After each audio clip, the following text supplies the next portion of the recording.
En nombre de la Escuela del Cuerpo de Abogados del Estado y del director nacional, el doctor Guido Croxatto, y por supuesto en el mío propio, quien ha colaborado con nosotros para contar su experiencia y también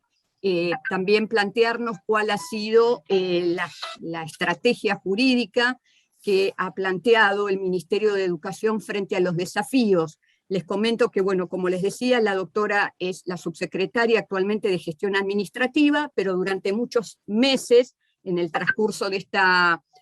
pandemia, se desempeñó como directora general de Asuntos Jurídicos. Claramente el Ministerio de Educación ha sido otra de las áreas de la Administración Pública Nacional donde la pandemia generó situaciones de alta criticidad. Por un lado estaba la necesidad de garantizar el acceso a la educación, pero también había que compatibilizar este derecho y esta necesidad de que se pueda acceder a la educación con otra cuestión no precisamente menor, que era el cuidado y protección de la salud, aspecto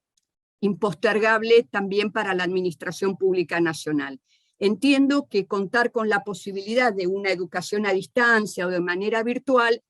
debe haber contribuido seguramente a encontrar y ha marcado la diferencia en compatibilizar, por un lado, la necesidad de garantizar la educación y por otro lado, continuar cuidando la salud de la población toda. Así que muy agradecidos nuevamente con tu presencia, Jimena, y la palabra es tuya. Muchas gracias, Gabriela, por tu presentación. Quiero agradecer en primer lugar a la escuela por generar estos espacios de encuentro entre colegas que nos permite intercambiar nuestras experiencias en épocas que fueron inéditas, difíciles. Todas y todos los expositores que han tomado la palabra en las charlas anteriores han remarcado el esfuerzo que significó para las abogadas y abogados del Estado llevar adelante nuestra tarea en este último año y medio, y pensaba que un poco necesitamos reforzar esta idea a modo de exorcizar los obstáculos que hemos tenido que sortear todos para readaptarnos y poner a disposición de la defensa de los intereses del Estado y del cuidado de la comunidad toda nuestra experticia. En mi caso en particular, como bien vos decías, yo me desempeñé como directora general de Asuntos Jurídicos del Ministerio de Educación, y asumí en febrero, los primeros días de febrero de 2020, y en marzo ya estábamos todos trabajando desde nuestros hogares, con lo cual tuve muy poca posibilidad de establecer vínculos estrechos con mis colegas y con el equipo del Servicio Jurídico de Educación, así que fue una experiencia nueva para todos. Hemos establecido estrategias de todo tipo con los abogados del ministerio y abogadas, con algunos nos conectábamos muy temprano a la mañana, con otros sabíamos que trabajaban de madrugada, nos fuimos adaptando ellos a mí y yo a sus espacios, sabiendo que cada uno en su hogar tenía que superar distintas adversidades, así que no tengo más que palabras de gratitud para con ellos. Y acá estamos, después de un año y medio,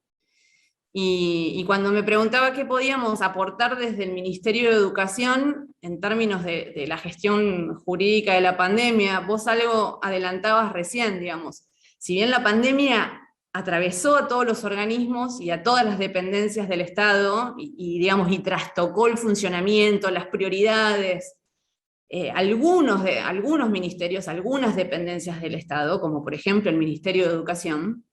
no solo fuimos atravesados por esa situación excepcional, sino que además estuvimos obligados a pensar y a dar respuestas inmediatas a una situación que era sumamente crítica y desconocida, ¿no? Entonces todo sucedía a una velocidad inusual, y todos tuvimos que adaptarnos a pensar en esa velocidad y a trabajar y sumarnos a esa velocidad para poder dar respuestas. Y si bien es cierto que los servicios jurídicos no definen las políticas públicas, lo cierto es que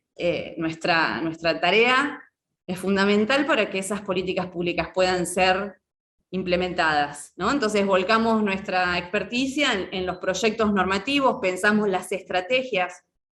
que hace posible que una definición en términos de política pública se concrete, asesoramos, recomendamos. Bueno, en fin, no le voy a explicar a los colegas cuál es la tarea de los abogados del Estado. En definitiva, me parecía importante contar cuáles han sido las estrategias que tuvimos desde el servicio jurídico para acompañar las políticas públicas que tuvieron que tomarse en tiempos de pandemia. Y para eso me parecía interesante contarles que el Ministerio de Educación, desde el año 92, cuando transfiere los servicios educativos a las provincias, a los municipios, en ese momento el municipio de la ciudad de Buenos Aires, hoy Ciudad Autónoma de Buenos Aires, a partir de ese momento, las competencias funcionales del Ministerio están vinculadas a la definición de las políticas y de las estrategias educativas, a la planificación, a la supervisión y a la evaluación de esas políticas y de esos programas educativos y de la evaluación de los resultados de las políticas en todo el país. Por supuesto, tiene una gran importancia la asistencia técnica y financiera desde el Ministerio de Educación a todas las jurisdicciones. Esto garantiza la unidad del sistema educativo nacional y se establecen los diseños, los contenidos curriculares básicos de los distintos niveles y modalidades, como también la elaboración de normas generales en términos de validez nacional de títulos, certificaciones y convalidación de títulos extranjeros, que la convalidación de títulos extranjeros en pandemia incluso tomó una dimensión muy inesperada. Lo voy a comentar ahora porque si no después me voy a olvidar, pero cuando asume la nueva gestión de gobierno, había muchos trámites de convalidación de títulos extranjeros, se contaban por miles, entre ellos muchos médicos. Como todos saben, si los médicos no convalidan sus títulos en el país, no pueden obtener la matrícula y no pueden ejercer su profesión. Entonces, en un primer gran paso que dimos desde el Ministerio es agilizar la cantidad de trámites que había trazados en el Ministerio, teniendo en consideración que los médicos también se iban a enfermar en pandemia, y quienes se iban a necesitar de esos médicos que estaban sin ejercer y sin matrícula por estos trámites de convalidación atrasados de tantos años. Bueno, pero dicho este comentario de convalidación entre paréntesis, el Ministerio, entonces, concretamente, a grandes rasgos, tiene dos grandes campos de acción, que es la línea de la política educativa sustantiva, y una línea de acción más vinculada al financiamiento del sistema educativo nacional. La pandemia, como todos sabemos, y todos lo hemos experimentado en carne propia,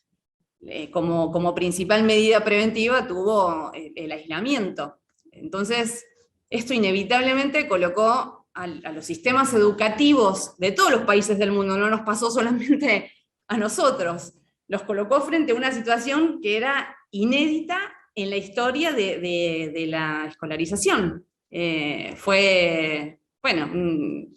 Todos los sistemas del mundo tuvieron que empezar a desarrollar estrategias que permitieran no solamente pensar en la continuidad pedagógica de las chicas, los chicos y los adolescentes, sino también en cómo sostener los vínculos pedagógicos, cómo lograr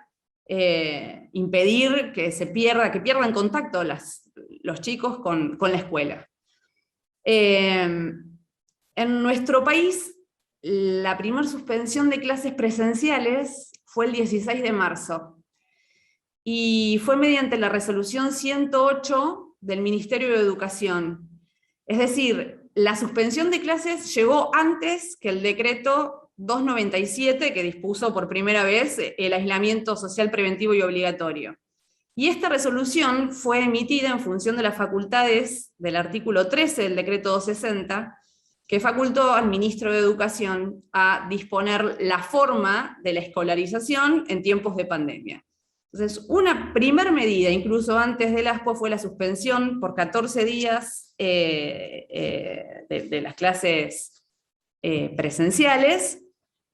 y después llegó el ASPO con todo lo que ya sabemos que trajo, digamos, aparejado en materia educativa. Durante las primeras semanas de suspensión de clases se tuvo en cuenta primordialmente que no se interrumpieran los comedores escolares, o que los espacios que eran de comedores escolares se reconvirtieran y pudieran, digamos, no verse afectada la posibilidad de distribución de alimentos entre los chicos y chicas que asisten a comedores.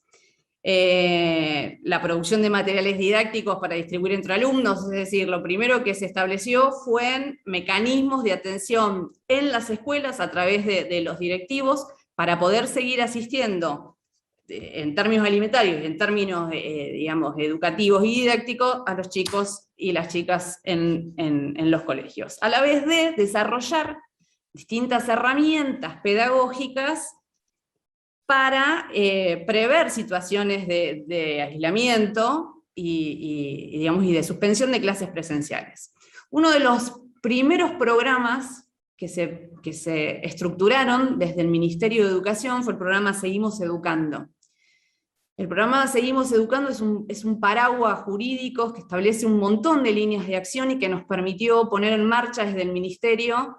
distintas herramientas a los fines de, aún digamos, sin clases presenciales, poder sostener la continuidad pedagógica. Algunas de esas medidas previstas en el programa Seguimos Educando fue, por ejemplo, poner a disposición en la plataforma de Educar. Educar es una sociedad del Estado que forma parte del Ministerio, orgánicamente está creada dentro del Ministerio. De hecho, el ministro de Educación es el presidente y titular de las acciones de Educar, con lo cual la conexión entre la sociedad del Estado y el Ministerio es de mucha sinergia y colaboramos mutuamente en la promoción de políticas públicas en materia educativa. Educar tenía una plataforma, y en esa plataforma se creó además Seguimos Educando. Allí se cargaron recursos educativos que fueron, digamos, aportados desde Nación y desde las provincias, y registra ese portal más de 48 millones de visitas. Es decir, que tuvo un alto impacto en el conocimiento y en la utilización de los docentes y de los alumnos para poder sacar de la plataforma recursos educativos. Además de eso, bajo el paraguas del programa Seguimos Educando, se desarrollaron programas en la TV pública, en el Paca Paca, en las señales de televisión pública, Canal Encuentro, programas que estaban direccionados con contenidos educativos a los chicos que estaban en su casa. Y para aquellas zonas del país que por ruralidad, por aislamiento, o estudiantes en situación de vulnerabilidad, sin conectividad, sin posibilidad de acceder a elementos tecnológicos, se desarrollaron 9 series de cuadernillos, más de 54 millones de ejemplares que fueron repartidos en todo el país. Eso implica los llamados respectivos a contratación cada 15 días o cada mes, dependíamos de cada medida del Poder Ejecutivo Nacional, saber si el ASPO se iba a extender por 15 días, por un mes, se producían los contenidos educativos, se mandaban a imprimir los cuadernillos y después se contrataba la logística para repartir esos cuadernillos en todo el país. Así durante 7 meses, fue también una herramienta muy útil para poder llegar a todos los, o a la mayor cantidad de estudiantes del país, sobre todo para aquellas zonas menos favorecidas. Bajo el paraguas también del programa Seguimos Educando, no sé si ustedes recordarán, pero lo comento porque fue una noticia muy, muy difundida en su momento. Cuando asume esta gestión, encuentran 120.000 netbooks y tablets que habían sido adquiridas en el marco de otros programas y no habían llegado a ser distribuidas. Necesitábamos urgentemente, era el momento oportuno para que ese material pudiera llegar a los alumnos que tanta falta hacían en muchas zonas del país. Y como habían sido comprados en el marco de otros programas, no encontrábamos o no teníamos a disposición el paraguas legal que nos permitiera llegar con esas computadoras alumno-alumna, ¿no? Como uno a uno, ¿no? La posibilidad de no ser entregado en las escuelas estaban cerradas, con lo cual la única estrategia posible que teníamos era llegar a través de las provincias y los referentes territoriales, llegar a la casa de los chicos con las computadoras, de manera que para cumplir con la resolución del AVE 153, que establece los mecanismos de administración de bienes muebles y semovientes del Estado, afectamos esas 120.000 máquinas después de repararlas y demás, las afectamos al programa Seguimos Educando, pudimos firmar convenios con las provincias de centro y norte del país y entregar las 120.000 computadoras a los chicos y chicas de municipios y provincias con tasas de necesidades básicas insatisfechas, digamos, con los mayores índices, de necesidades básicas insatisfechas, según los datos que el mismo ministerio tiene a través de la Secretaría de Evaluación e Información Educativa. Con posterioridad a esto, y también atado a la posibilidad de llegar a los alumnos y alumnas a través de instrumentos electrónicos, el Ministerio adquirió más de 600.000 netbooks y tablets. Hoy justamente estábamos revisando los mecanismos para la primera entrega, así que espero que prontamente podamos llegar a las distintas provincias del país. Otro programa muy vinculado a la necesidad de poder aportar desde el Estado soluciones a la criticidad del sistema educativo durante la época de pandemia fue también la posibilidad de llegar a docentes con las computadoras. A través de un convenio con el Banco Nación y un aporte de 120 millones de pesos, se pudo lograr una línea de crédito a tasa subsidiada, con lo cual más de 50.000 docentes pudieron acceder también a sus computadoras. Otro programa muy interesante que se gestó con el Ministerio de Educación es el programa PUPLEC, o Programa Universidades para la Emergencia COVID. Ese programa involucra a 3 actores: al Ministerio de Salud, al Ministerio de Educación y a las universidades. Los alumnos en el marco de este programa podrían presentarse como voluntarios y colaboraron no solo en el sistema de dispositivos de testeo a nivel nacional, sino que facilitaron, sobre todo los estudiantes vinculados a carreras de la salud, podían atender requerimientos especiales de personas de riesgo en sus hogares sin que tengan que ser trasladados. Esto se financiaba desde el ministerio a través de las universidades y fue un plan sumamente interesante que involucró más de 10.000 alumnos de las universidades del país. Les contaba que en materia uno de los grandes campos de acción del ministerio es la infraestructura o digamos el sostenimiento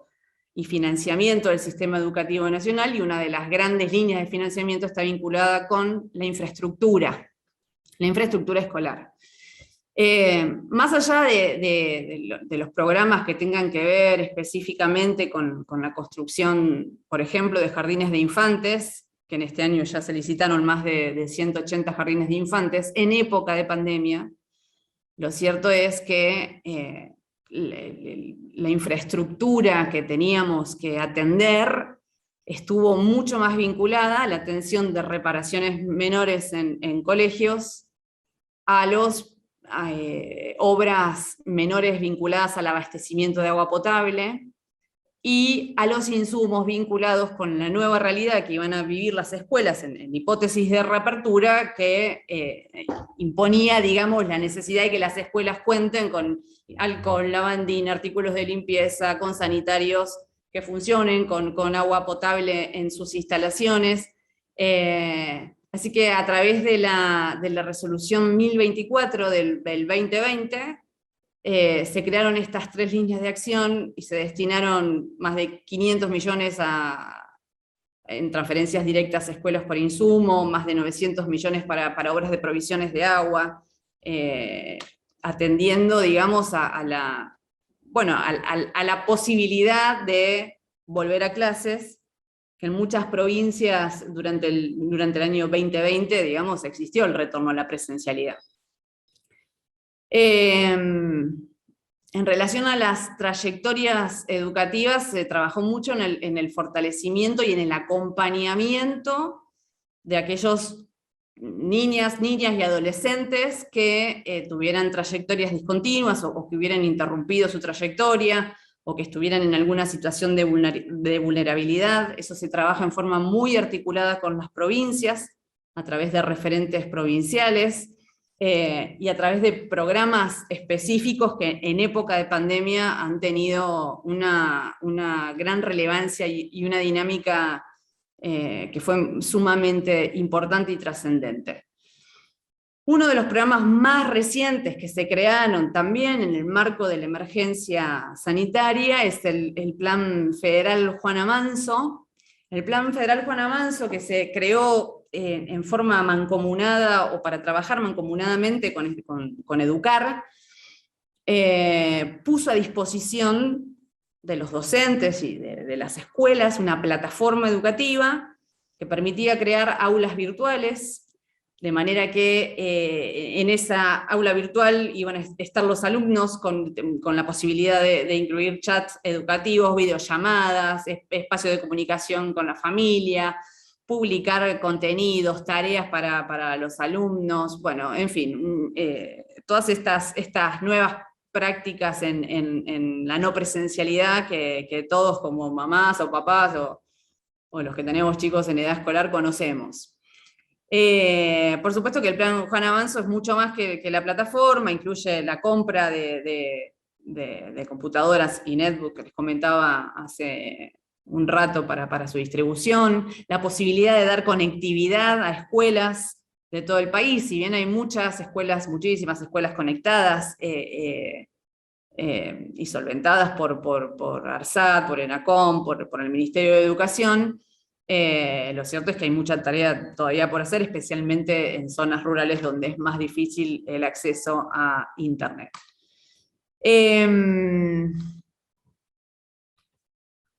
Ahí no puedo, digamos, no mencionar en este encuentro y como parte de las políticas que se han desarrollado en este último año y medio, gran parte de las definiciones que se toman en materia de política educativa se adoptan en el seno del Consejo Federal de Educación. Este Consejo Federal de Educación está presidido por el Ministro de Educación, pero está integrado por todos los ministros provinciales o autoridad similar en aquellas provincias donde no hubiera, digamos, donde la autoridad máxima no tuviera el rango de ministro. Y es un ámbito de concertación y coordinación de la política educativa a nivel nacional, que dicta sus resoluciones y que adopta definiciones en materia de política educativa,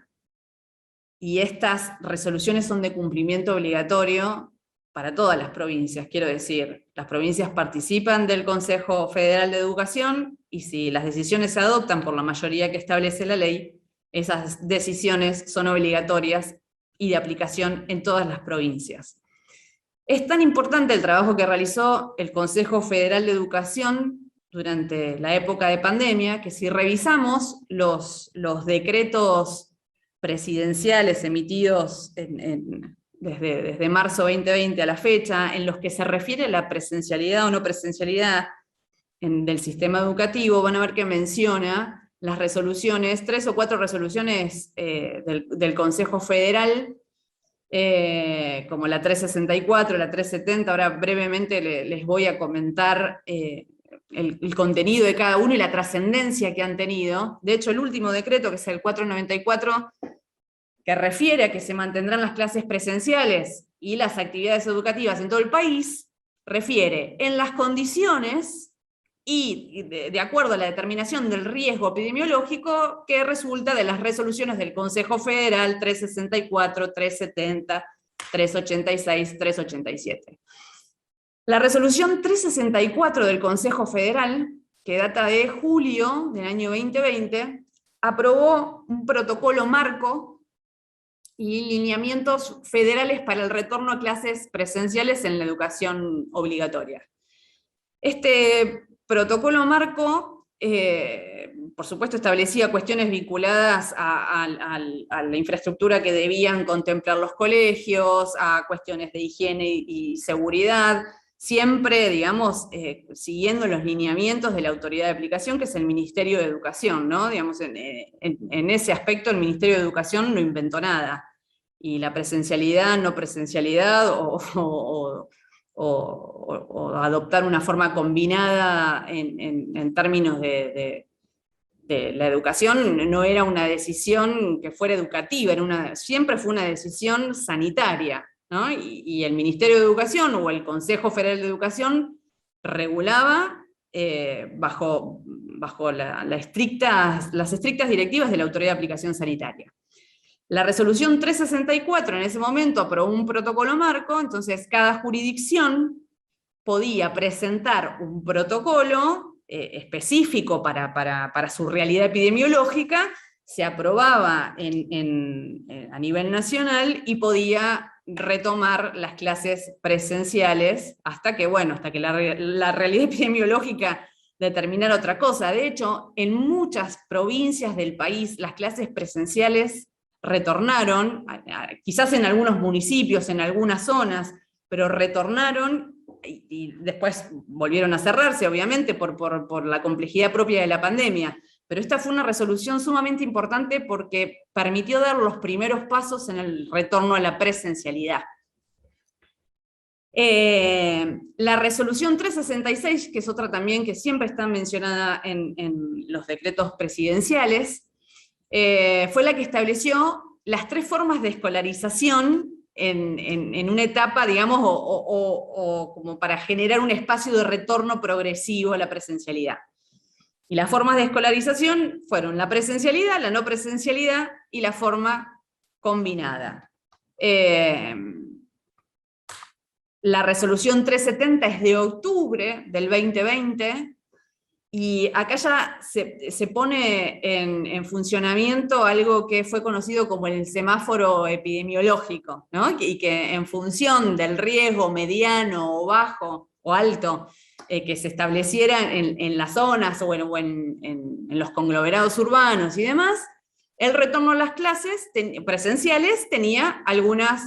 u otra modalidad. Por ejemplo, en los lugares donde fueran de bajo riesgo, las autoridades de las provincias podían evaluar el retorno presencial bajo este protocolo marco de la 364 que comentábamos recién, y establecer un orden de prioridad para la reanudación, por ejemplo, para el último año del primario y el secundario, que eran los cursos por donde se iba a iniciar esta vuelta a clases presenciales. Cuando tuvieran mediano riesgo, se podía evaluar la posibilidad de organizar actividades presenciales, pero no más de 10 personas al aire libre. Quiero decir, bueno, fueron condicionamientos y reglas básicas para poder evaluar en cada zona del país cómo se iban a dictar las clases y bajo qué lineamientos podían asistir o no. La resolución 386 creó el Observatorio del Regreso a las Aulas, que básicamente tiene como objetivo el seguimiento y el monitoreo de los protocolos, de los planes, cómo está funcionando el retorno presencial a las aulas en las distintas jurisdicciones del país, la difusión de los resultados de esas investigaciones, en fin, todo estamos siempre dentro del Consejo Federal de Educación. La resolución 387 del 2021 es de principios de este año, y se establece como principio rector y general la priorización de la apertura de las escuelas y la reanudación de las clases presenciales en todo el país, siempre de acuerdo a las condiciones sanitarias, siempre preservando el cuidado de la salud y conforme a la realidad epidemiológica de cada lugar. Ratifica las 3 formas de escolarización posibles y, en definitiva, hay una clara, digamos, una clara señal de retorno a la presencialidad. Y finalmente, en mayo de 2021, se estableció que los estudiantes de educación especial o discapacidad que, digamos, optaran por suspender su asistencia presencial, debían ofrecerle las instituciones educativas la posibilidad de formatos, de brindarles clases por medios de otros formatos y demás. Bueno, creo que esas fueron las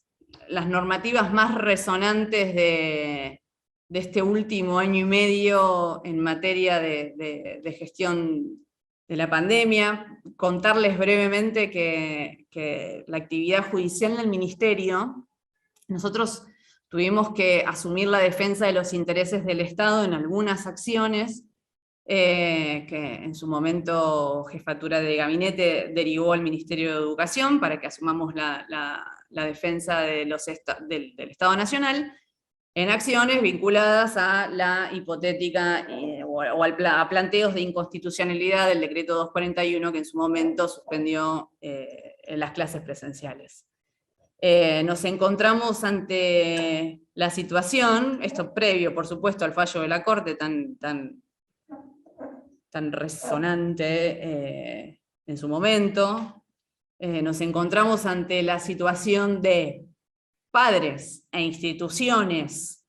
de la provincia de Buenos Aires, que había adherido a la suspensión de clases presenciales pidiendo la reapertura, y padres e instituciones de la ciudad de Buenos Aires que tenía reapertura solicitando no la suspensión de clases, pero sí la posibilidad de que sus hijos no asistan, y que en relación a sus hijos no sean ni cargadas las inasistencias, que les ofrecieran la posibilidad de tomar clases virtuales, que, bueno, o sea, que era bajo un mismo, digamos, línea argumental, los planteos diferentes de dos zonas, que bueno, por la cercanía tenían una realidad epidemiológica muy distinta, y habían adoptado dos definiciones diferentes en base a una única norma, que era el decreto 241, que bueno, finalmente trajo el planteo de la Ciudad de Buenos Aires ante la Corte Suprema de Justicia. Yo creo que seguramente si participa gente de Jefatura de Gabinete en estos encuentros podrá hablar y podrá contar con lujos de detalle lo que ha sido esa causa, bueno, digamos, y los pronunciamientos previos. Sí me parece importante destacar que de todas las acciones judiciales en las que hemos tomado intervención, en ninguna tuvimos sentencia sobre la cuestión de fondo, en ninguna. Pero sí, tenemos, o puedo comentarles, dos fallos de Ciudad de Buenos Aires que me parecieron interesantes de traerlos, porque sí se expidieron sobre la cuestión de fondo. Uno de ellos, vieron que los que somos padres y madres sabemos que los chicos que convivieran en una casa donde había una persona de riesgo estaban exceptuados de asistir presencialmente a la escuela, por lo menos es así en Ciudad de Buenos Aires. Estaban exceptuados de asistir presencialmente y podían tomar clases virtuales, o se generaba un plan diferente para ese niño que vivía en la casa con una persona de riesgo. Ahora, esta posibilidad no estaba planteada para los docentes. Entonces hay un fallo de Ciudad de Buenos Aires, que cuando quieran lo puedo compartir, me lo piden y se los paso. Hay un fallo de la Ciudad de Buenos Aires donde un docente plantea que él convive con una persona de riesgo, que es su marido, que estaba esperando un trasplante, que estaba inmunodeprimido y demás, y la justicia hace lugar a la cautelar y le ordena a la Ciudad de Buenos Aires otorgarle tareas remotas a ese docente. Y otro fallo también muy interesante de Ciudad de Buenos Aires es Leguiza, que ordenó también, en verdad era el planteo de las familias vinculados a dame la posibilidad de que nuestros hijos no asistan presencialmente a la escuela. Básicamente el planteo en ese momento, porque hoy estamos en otro momento de la pandemia y nos olvidamos que no teníamos ni la cantidad de vacunados que tenemos hoy, digamos, ni los índices que tenemos hoy. En ese momento había muchas familias que optaban por no mandar a sus hijos a la escuela, aun cuando el gobierno de la Ciudad de Buenos Aires hubiera habilitado las clases, ¿no? Entonces no se brindaba a las familias la posibilidad de que si tenían miedo, se sentían inseguras, convivían con personas de riesgo, tenían alguna cuestión en particular por la que no querían que sus hijos asistan, no se brindaba la posibilidad de que esos alumnos tomaran clases de manera virtual. Y ese fallo en particular de Ciudad de Buenos Aires en Leguíza termina resolviendo que la Ciudad de Buenos Aires se abstenga de computar las faltas de esos chicos, porque por supuesto, si vos no querías mandar a tu hijo al colegio, porque en esa situación de pico de pandemia en ese momento además, le computaban las faltas o tenías, digamos, o la amenaza que seguía era va a perder la vacante, porque si no asistía a clases, entonces el año siguiente se quedaba sin vacante. Entonces ese fallo ordena que no le compute las faltas, que no proceda a la quita de vacantes, para todos aquellos alumnos y alumnas cuyos padres y madres, en atención al contenido del Decreto Nacional 287, resolvieran la no concurrencia. El 287 es el decreto que siguió al 241, ¿no? Que fue en su momento objeto de pronunciamiento por la Corte. Estos dos fallos me parecen interesantes por el desarrollo de los argumentos y finalmente porque se expiden sobre la cuestión de fondo con posterioridad al fallo de la Corte. Así que bueno, ese es un poco el recorrido y la experiencia que podemos contarles desde el Ministerio de Educación en este último año y medio de lo que hemos vivido todos, pero con la complejidad que esta situación significó en todo el sistema educativo, en todo el país en este último tiempo. Jimena ha sido más que clara contándonos todo lo que han trabajado y seguro que es solo una parte, porque todo esto que vos mencionaste debe tener un trabajo enorme de fondo detrás para que llegue a este producto, ¿no es cierto?, cada uno de los programas. Pero una de las cuestiones que vos señalaste y que me pareció todavía, que a veces, no porque no lo sepamos, pero creo que se pierde de vista y hay mucha gente con buenas o no tan buenas intenciones, se olvida algo que vos señalaste y que es esta cuestión que la presencialidad o no era una cuestión que surgiera de una política pública en tal sentido a nivel de educación, que la cuestión de la presencialidad o no presencialidad estaba marcada por una cuestión, no sé si es más importante, pero en ese momento más crítica, que era la situación sanitaria que en ese momento estuviera atravesando el país. Porque uno no puede negar que la educación es un derecho, como la salud también, consagrado a nivel constitucional. Pero bueno, a veces uno tiene que preguntarse qué precio paga para mantener una modalidad de prestación de la educación frente a un problema sanitario de la magnitud que tenemos con la pandemia, que claramente no golpeó solamente a la Argentina, no es que somos un hecho aislado, esto golpeó a todo el mundo, y en los países donde tenemos situaciones a veces de condiciones de vida y mucha gente en condiciones desfavorables, imagino que a nivel tanto educativo como de salud se impacta más en la realidad de todas estas personas que le faltan determinadas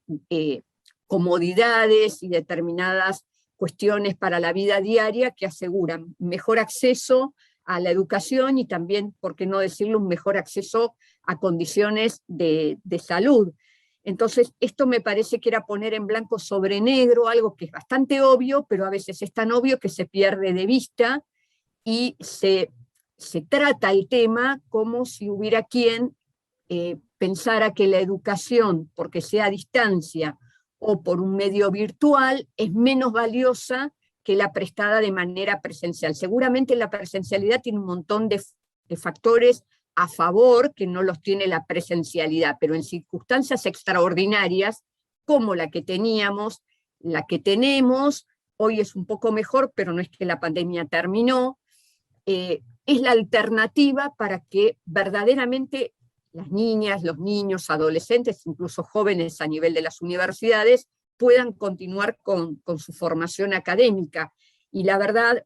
quizás gente que nos está escuchando tenga más conocimiento, pero yo, bueno, desconocía verdaderamente la existencia de todos estos programas, como vos decís, del Seguimos Educando, el tema de esta cuestión de acercarle material a quien por ahí no tiene acceso a internet o a una computadora,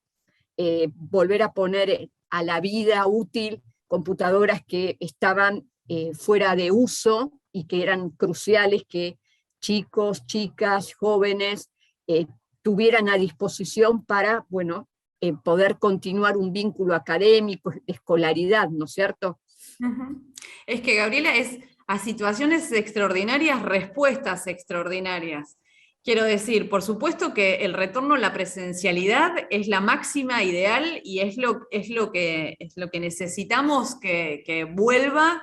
lo más pronto posible, ¿no? Pero en el marco de la realidad sanitaria en la que nos tocó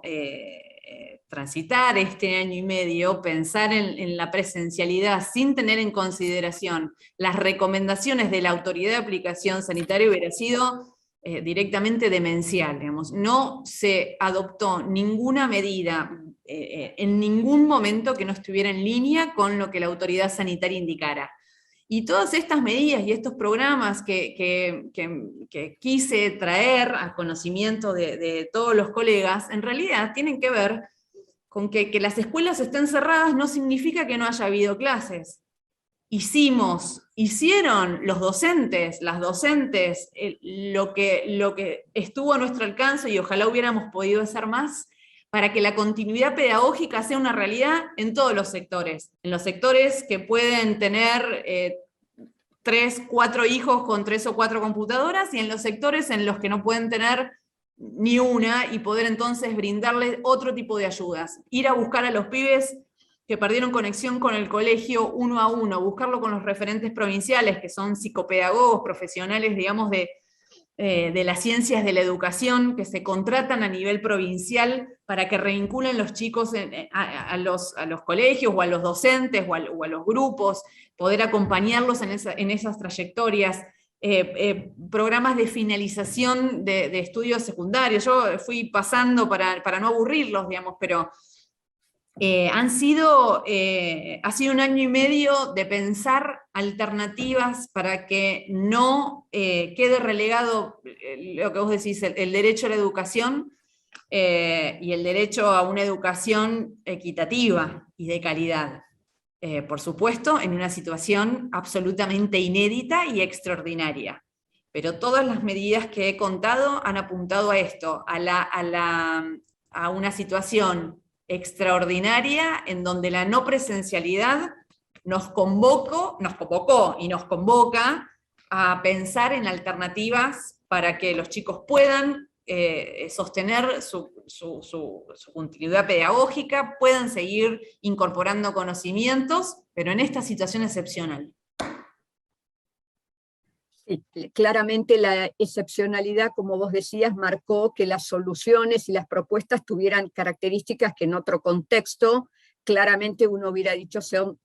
una locura. En el contexto que teníamos sanitario era lo mejor que se podía hacer dadas las condiciones y dadas las condiciones de disparidad de acceso que en nuestro país tienen muchas niñas, niños, adolescentes y jóvenes a lo que es la educación per se, es decir, ya es una dificultad a veces llegar a un colegio, a una facultad, a un colegio secundario, en situaciones, diríamos, prepandemia o normales, claramente acceder cuando no hay los medios económicos, tecnológicos, incluso ambientales, para, bueno, incluso facilitarles una computadora. Tengo una computadora, pero quizás en mi casa no hay luz eléctrica, y entonces, bueno, ni hablar de la conexión, pero si no tengo luz eléctrica, claramente mucho peor, y esto que vos marcaste, y muy importante,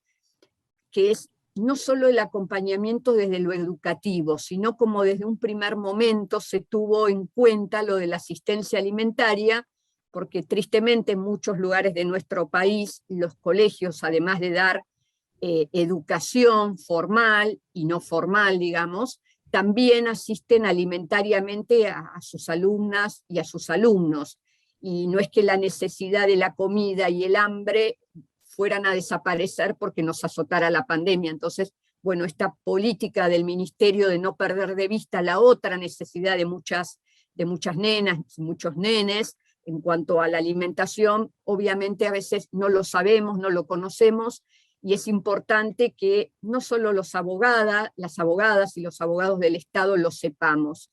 Un poco la idea de estos seminarios y de estas exposiciones no solo apuntó a que las abogadas y abogados pudieran conocer las estrategias que algunas áreas más sensibles de la administración pública tuvieron que salir a poner en marcha con urgencia, sino también un poco es llegar a las ciudadanas y los ciudadanos para que visibilizar un trabajo que muchas veces queda oculto. Y muchas veces se ve solo lo negativo o las imperfecciones del trabajo, que claramente los debe haber, porque bueno, nada es perfecto. Entonces entendimos en la escuela que era muy, muy importante darle la oportunidad a funcionarias y a funcionarios que desde distintos lugares estuvieron trabajando para tener mejor situación en el marco y en el contexto que nos estaba golpeando, que era la pandemia, y que, bueno, se sepa de todo ese gran esfuerzo. A veces no salieron las cosas como quizás uno pretendía, pero el trabajo y el pensamiento en cómo encarar y cómo resolver y cómo solucionar siempre estuvieron presentes en la cabeza y en las acciones de los funcionarios. Bueno, ustedes que colaboran con la escuela son solo algunos, pero bueno, era una manera de mostrar el gran trabajo oculto que tristemente no se ve a nivel de la sociedad, y bueno, es una manera también de concientizar acerca de que la pandemia nos ha golpeado en muchos aspectos, más de los que a veces veamos en los titulares, y bueno, en los titulares de los diarios no sale las buenas noticias en cuanto al trabajo que se hace para solucionarlo. Así que, bueno, salvo que alguien tenga alguna pregunta que no estoy viendo por el chat de YouTube, si alguien acá en el Zoom quiere preguntarle algo a la doctora Vitali. Si no, yo lo que te voy a pedir, Jimena, es si por favor vos me pasás los autos de estos dos fallos, por si alguien de las personas que nos están escuchando ahora, o quienes escuchen tu exposición en otra oportunidad en YouTube, y les interese poder leerlos, que queden en la escuela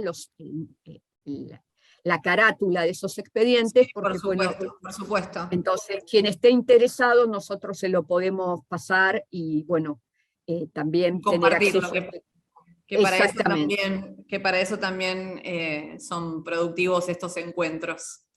Exactamente, operan como un foro de difusión, si bien se ha dictado la medida, si bien es cierto que estamos en otra situación epidemiológica y entonces tenemos casi plena presencialidad, es importante ver también cuáles han sido los argumentos de un lado y del otro para llegar al fallo que haya dictado su señoría. Jimena, como te decía al inicio, te agradezco en nombre de la Escuela del Cuerpo de Abogados del Estado, que tiene las puertas abiertas claramente para vos y todo el Ministerio de Educación. Estamos a disposición en materia de capacitación de lo que ustedes puedan necesitar. Te agradezco en nombre del director nacional, que es el doctor Guido Croxatto, y por supuesto en el mío propio, que siempre ha sido tan atenta en atenderme y estar dispuesta, bueno, a participar en esta serie de conferencias cuando todos sabemos que tienen muy poquito tiempo libre o ninguno por fuera de las actividades del trabajo. Así que muy, muy agradecidos por tu amabilidad y tu exposición más que clara. Muchísimas gracias. Gracias a vos, Gabriela, gracias a ustedes. Hasta luego. Bueno, los invito para el próximo martes. Vamos a contar con la presencia del doctor Luis Romiti. El doctor es el titular de la Dirección General Técnica Jurídica de la Dirección Nacional de Migraciones, otra área dentro de la Administración Pública Nacional, donde determinadas medidas adoptadas por el Poder Ejecutivo Nacional han generado una movida judicial bastante importante y muchas problemáticas. Así que los invito a la exposición del día martes. Nuevamente, Jimena, un gusto que hayas estado con nosotros. Hasta luego. Buenas tardes. Buenas Chau, tardes. chau.